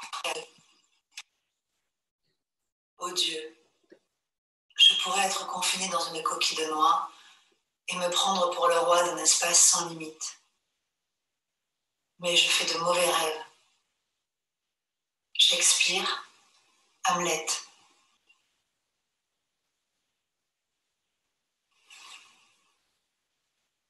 Fernando Pessoa, Aude retrouvée 1914-1934. Maître Placide sont toutes les heures que nous perdons. Si dans la perte, ainsi que dans un vase, des fleurs nous disposons. Pas plus de joie que de tristesse dans notre vie. Lors donc, sachons, sages insoucieux, non pas la vivre, mais son cours suivre. Tranquilles et placides, tenant les enfants pour nos maîtres, et les yeux gorgés de nature. Au bord d'un fleuve, en bord de route, au gré des aléas, sans cesse dans le même repos léger, de nous trouver en vie. Passe le temps, ne nous dit rien, nous vieillissons. Sachons, quasi malicieux, nous sentir partir. À rien ne sert de faire un geste, nul ne résiste au Dieu atroce qui ses enfants sans trêve dévore. Cueillons des fleurs, mouillons lestes et souples nos mains à l'eau des rivières paisibles, afin d'entrer en paix à leur exemple. Tournesols, sans cesse rivés au soleil, nous quitterons la vie, tranquilles, forts, de nul remords fut-il d'avoir vécu. Les frères de Saturne, oui, les dieux déportés, parfois au crépuscule, la vie viennent guetter. L'or viennent nous rejoindre, et remords, et regrets, et sentiments factices, car telle est leur présence. Dieu qu'un trône ravi a rendu purs esprits, leur matière vaincue, lointaine et inactive. Vaine force, ils viennent solliciter en nous douleur et lassitude, qui de la main nous ôtent, comme un veule ivrogne, la coupe de la joie.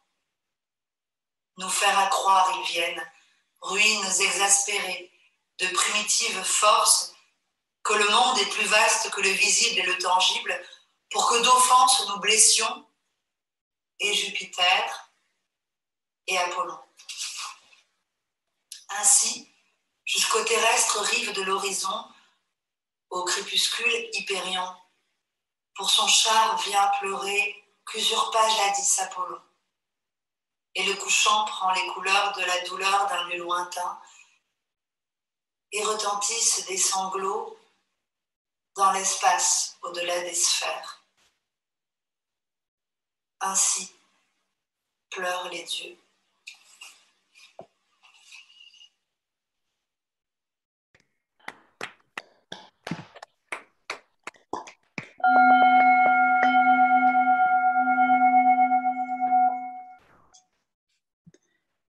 Alors, je reprends le fil. Maintenant, c'est Rachel Labastie.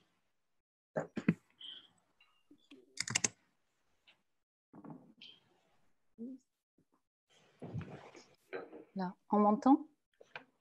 Bonsoir. Donc, je m'appelle Rachel Labastie, je suis sculpteur. Je travaille avec Barbara Paula, qui est ma galeriste, qui m'avait invitée à la Nuit de la Poésie, qui devait se passer à la Fondation Thalie. Et donc, il y a quelques jours, j'ai écrit un texte que je vais vous lire ce soir. Ma genèse. J'ai grandi dans une étrange cage aux barreaux invisibles, immergée d'une rumeur d'apocalypse imminente. Confinement familial, réclusion loin du monde, emprise mentale, violence. Envers et contre tout, m'y scarifiant corps et âme, mon âme s'est évadée. J'ai tellement saigné de voir mes jeunes compagnons de cellule préférer s'enlever la vie. J'ai erré. Une enfant évadée d'un marché aux âmes. Douloureusement, lentement, j'ai rampé. Autour de moi, leurs fantômes souffrants. Au-dessus de moi, omnipotente, l'ombre menaçante d'une fiction cynique. Le temps sculpte mes plaies en zone franche d'hypersensibilité. Un semblant de moi s'esquisse. À travers l'argile, mon corps s'incarne. À travers mes gestes d'argile, transcendés, j'invente une façon à moi d'être au monde. L'art entre mes doigts m'accouche. Émerveillement. Notre confinement. Une rumeur monte de l'empire du milieu. Une chimère invisible décimerait des populations. Créatures fantastiques aux composites insolites. Chauves-souris, pangolins humains. Millénaristes, survivalistes, écologistes, intégristes, journalistes, économistes s'en emparent. Punition divine, racisme, revanche de la nature, grippette, crise d'hystérie collective, radiation issue d'un satellite revenu sur Terre. L'histoire ne nous appartient plus.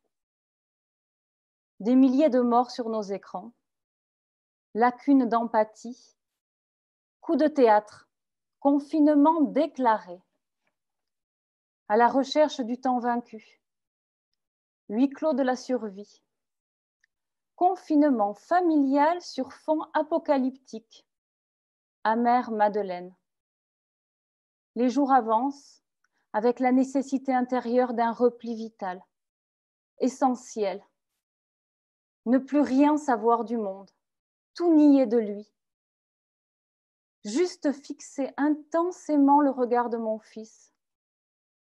Juste effleurer sa peau en prenant ses mains pour les mettre dans l'argile. Tout le reste demande un incroyable effort. Imperméabilité au monde. Sensibilité dissoute. Fabriquer ensemble de petites flûtes en céramique. Essayer de comprendre comment faire sortir un son d'un morceau de terre. J'ai besoin de savoir comment la faire parler. Qu'elle m'offre juste quelques sons, quelques notes, même fausses.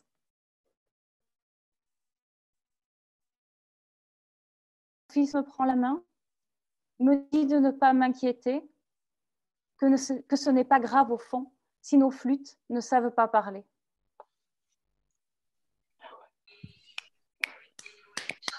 Bravo Rachel. Bravo. Bravo. Merci. Merci. Écoutez les poèmes, c'est chouette. Comme ça.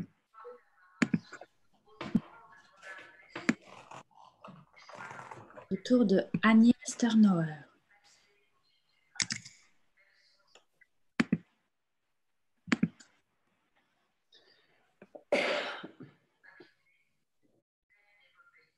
Agnès était avec nous tout à l'heure.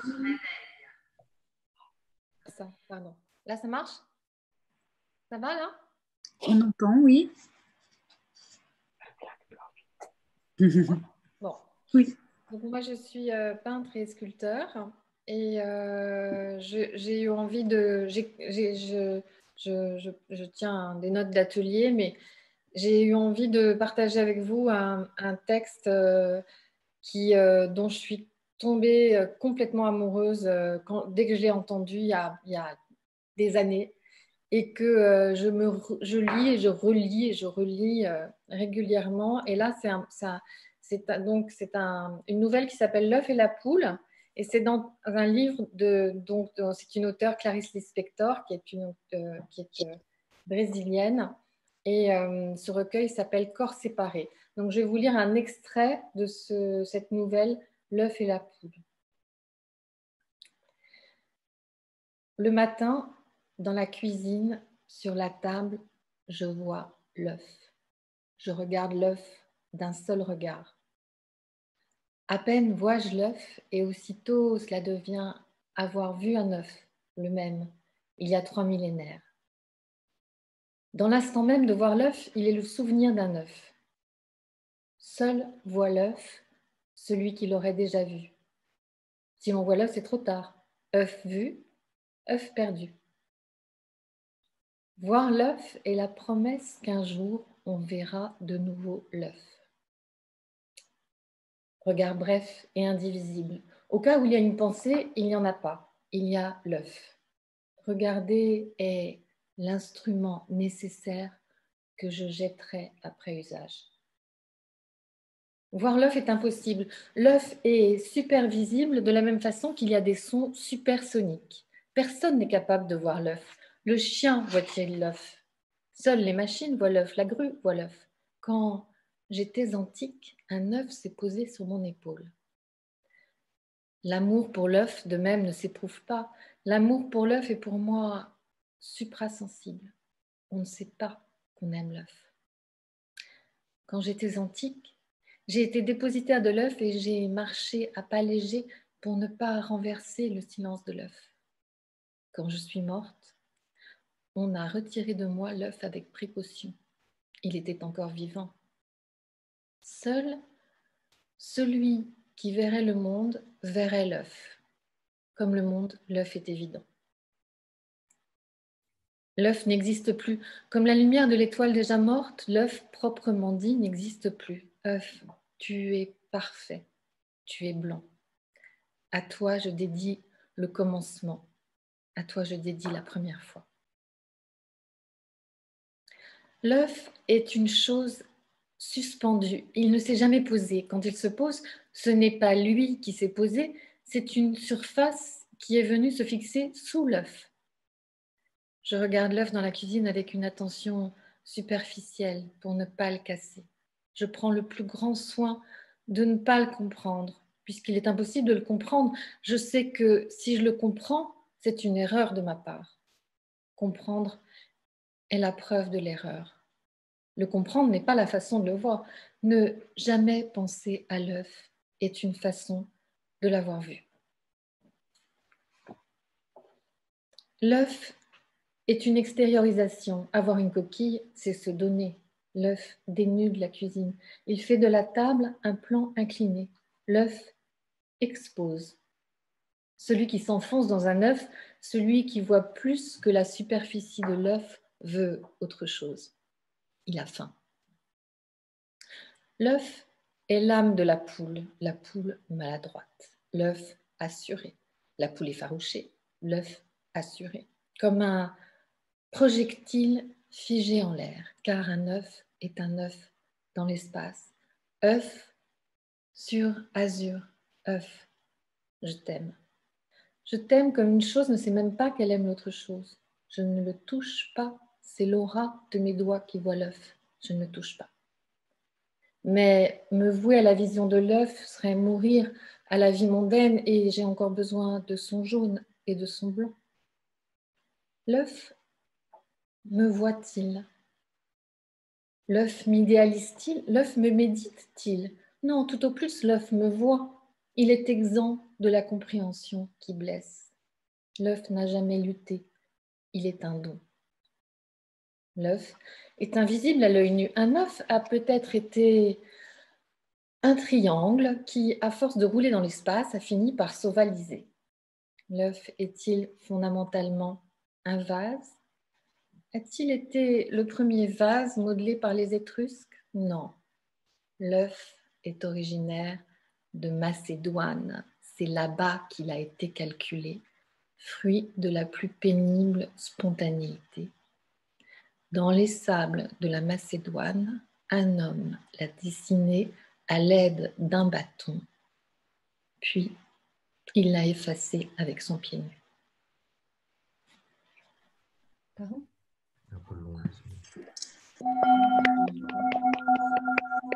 Merci. Alors effectivement, j'ai fait une petite blague. J'ai fait une blague à Agnès et à Nina. Je les ai interchangées. J'ai sauté une dans le programme. Donc maintenant, on va entendre Nina Resberg. Pas de problème. Bonsoir à toutes et à tous. C'est ma deuxième participation et j'en suis ravie et honorée. Je suis artiste plasticienne, comme on dit, même si le mot n'est pas très joli, mais j'ai fait de la performance, de la photo, de la peinture et un peu de sculpture. Je suis également écrivain, poète Et ce que je voudrais vous lire ce soir, c'est j'ai un grand amour pour la poésie arabe que j'adore. Je trouve que la poésie arabe est très riche, malheureusement pas assez traduite en français. La langue arabe est une langue sublime. Malheureusement, là, je n'ai pas les textes en arabe, je vais vous les lire en français. C'est un poète du Xe siècle qui s'appelle Abou Ala al-Ma'arri, qui est né dans le nord de la Syrie, dans la région d'Alep. Et ces textes ont été traduits par un autre grand poète arabe qui s'appelle Adonis, et Anweid Minkowski, qui est une grande traductrice et qui était une grande dame que j'aime énormément. Réveillez-vous, réveillez-vous, ô égarés. Vos religions sont subterfuges des anciens. Ils disent que le temps mourra bientôt, que les jours sont à bout de souffle. Ils ont menti. Ils ignorent son échéance. N'écoutez pas ces champions de fourberie. Les gens voudraient qu'un imam se lève et prenne la parole devant une foule muette. Illusion trompeuse, il n'est d'imam que la raison, notre guide de jour comme de nuit. Ce séjour n'a que trop duré. Il est temps que le désert de mon corps s'empare de lui dans une étreinte absolue. La résidence sur terre m'ennuie. Je fréquente une nation dont les princes règnent à l'encontre de son bien. Ils oppriment leurs sujets, s'arrogent le droit de les duper et négligent leurs intérêts. Ils sont pourtant leurs serviteurs. Chanceux celui qui reste, déçu celui qui part, comme à l'heure du méridien, le caméléon. Fatalité qui ne cesse d'avoir cours. Elle rend perplexes les plus avisés. Les étoiles, me semble-t-il, sont raies d'éternité jetées sur les hommes. Dans l'exil et l'éloignement, l'homme est à l'image d'une étincelle, se séparant de son feu. Si elle tombe sur une terre lisse, elle te montrera son extinction. Si elle rencontre des brindilles, tu verras son embrasement.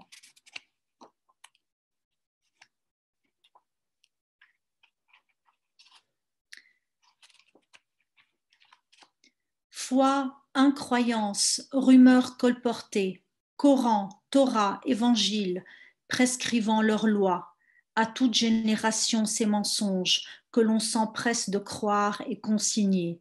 Une génération se distinguera-t-elle un jour en suivant la vérité?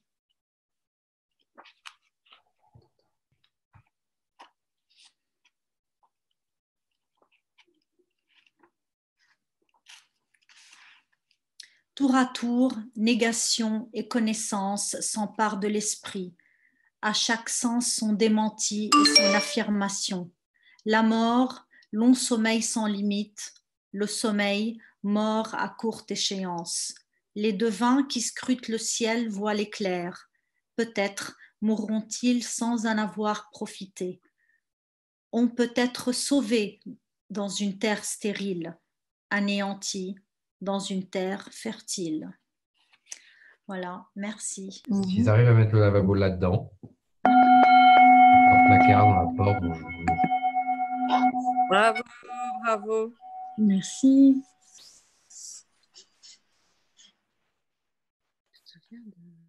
Et donc maintenant, la dernière personne, Barbara Pola.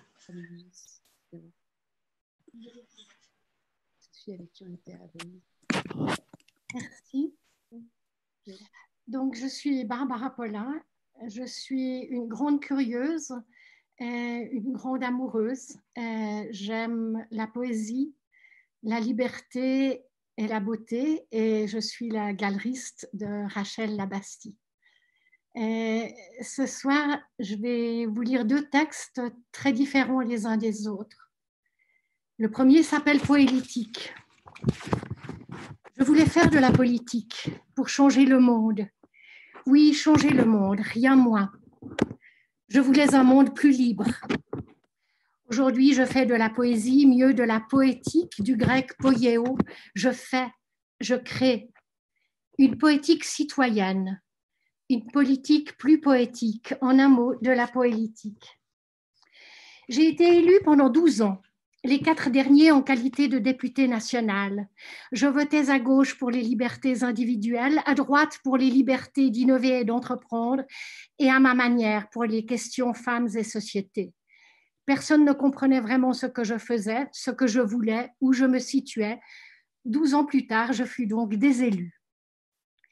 Dès après le temps nécessaire à prendre acte de cet échec, j'ai quitté tout parti et décidé que j'allais désormais faire de la politique avec l'art et l'écriture. Avec l'art pour la liberté, celle de créer, la liberté des artistes, des créateurs, des œuvres, toutes les libertés, de tous les artistes et de toutes les œuvres. Avec l'écriture parce qu'elle fonctionne mieux entre mes mains que la politique. Je manquais à la fois de connaissances et de compétences politiques, de stratégie et de tactique. Certes, j'avais des idées et je travaillais ardemment, mais mes idées, une fois écrites, prennent désormais mieux leur place dans le monde qui m'entoure qu'elles ne le faisaient à la tribune du Conseil national ou dans les coulisses du Parlement. Chacun de nous, chacune de nous doit faire ce qu'elle a à faire pour changer le monde. Les artistes créent des œuvres. Les politiciens font des lois ou les défont et mettent en œuvre la paix ou la guerre. Moi, j'écris. Poésie ou politique, les deux. Je suis une citoyenne. Dans ses réflexions sur l'histoire, Jacob Burckhardt, professeur d'histoire et d'histoire de l'art à l'Université de Bâle dès 1858, rédige un chapitre fascinant sur l'indispensable séparation entre les 3 pouvoirs que sont l'État, la religion et la culture. Mais plus fascinant encore, alors que le titre du chapitre est bien les 3 pouvoirs, le chapitre comprend en fait 4 parties, l'État, la religion, la culture et la poésie. Burckhardt alors compare les rapports entre culture et poésie à ceux qui existent entre science et innovation.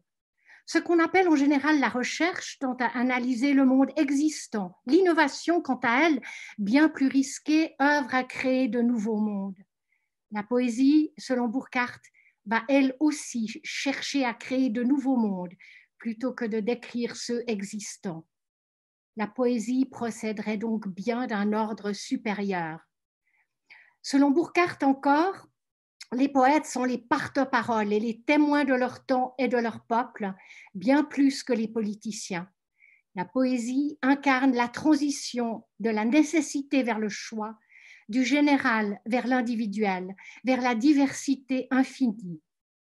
Si Burckhardt a raison, alors il est grand temps de réintroduire la poésie en politique. Il est urgent d'évoluer de la pensée unique ou bipolaire vers la diversité, de replacer au centre de notre société l'individu et ses goûts, ses choix et ses responsabilités, de donner à notre vie ce sens de l'esthétique et de la discipline inhérent à la poésie, ce goût de la complexité indissociable de l'exactitude.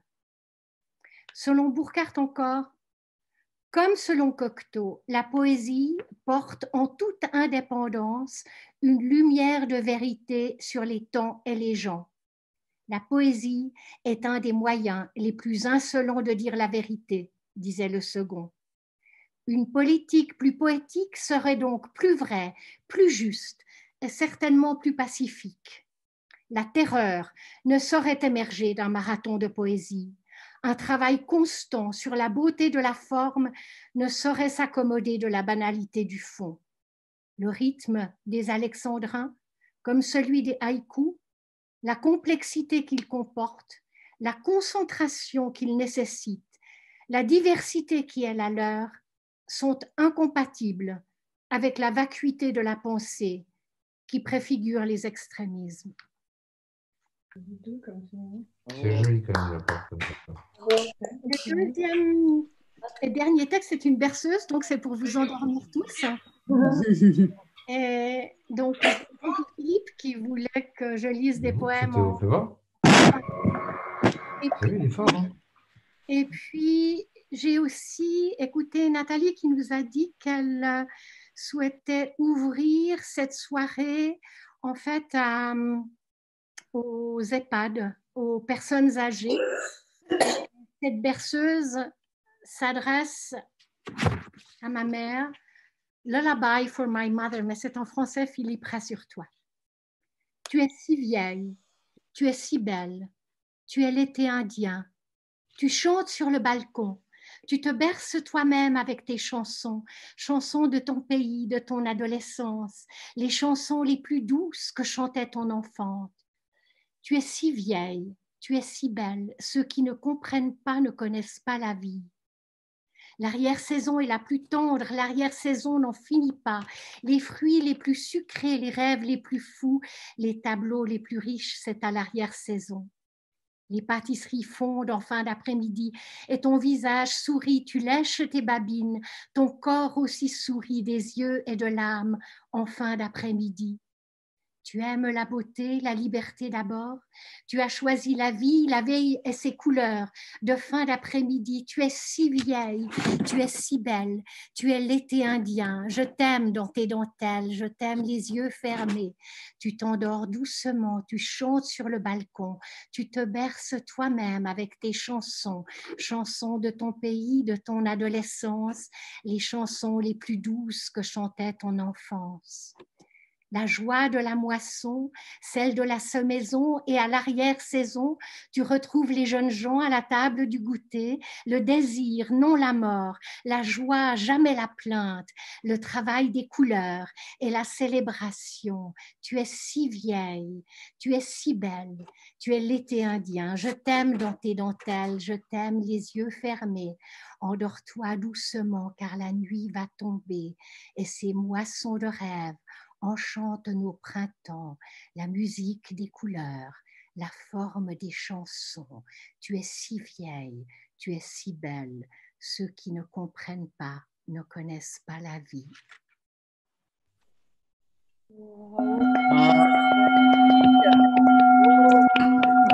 Merci. Merci. C'est parfait pour finaliser cette session poétique ce soir. Merci Barbara. Merci à tous et à toutes. Merci à Rachel en particulier. C'était difficile à faire, mais c'était magnifique. Et puis Hortense, lui, il faut que vous nous envoyiez votre texte. Ah, merci. Essa conexão. Ai, meu Deus do céu. Par mail. Tá me ouvindo? Oui. Merci à tous. Oui, merci. Merci. Merci Nathalie. Merci Nathalie. Merci Pascal. Et on se retrouve jeudi prochain alors avec de nouveaux textes. D'accord. Bienvenue. Merci Pascal. Vous nous envoyez vos poèmes. Pascal. Vous pouvez nous mettre les poèmes quelque part. Ah oui, on va tous enregistrer, les mettre dans un livre, apparaître et sur YouTube. On vous tient au courant. Et que celles qui ont été malades ou qui sont malades aillent mieux. Oui. Très bonne idée. Merci à vous tous. Merci. Merci à vous. À bientôt. Merci à Pascal et à Nathalie. Yes. Pascal. Merci Pascal.